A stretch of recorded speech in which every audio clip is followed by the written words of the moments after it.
To apply a filter to your video on Gallery app on Samsung Galaxy S24 Ultra, open Gallery app, tap the album where the video you like to apply a filter to is in, tap the video.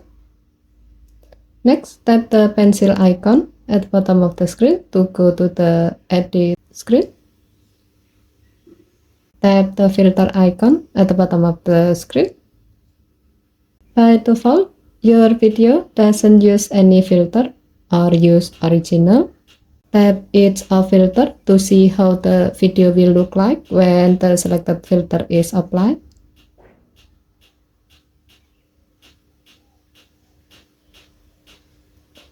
If needed, you can adjust the filter intensity by sliding the intensity adjustment bar below the filter to adjust its intensity.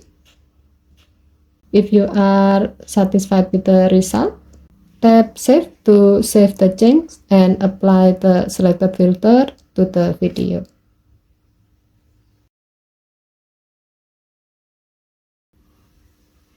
Okay, thank you for watching. Please help to like and subscribe. Have a nice day.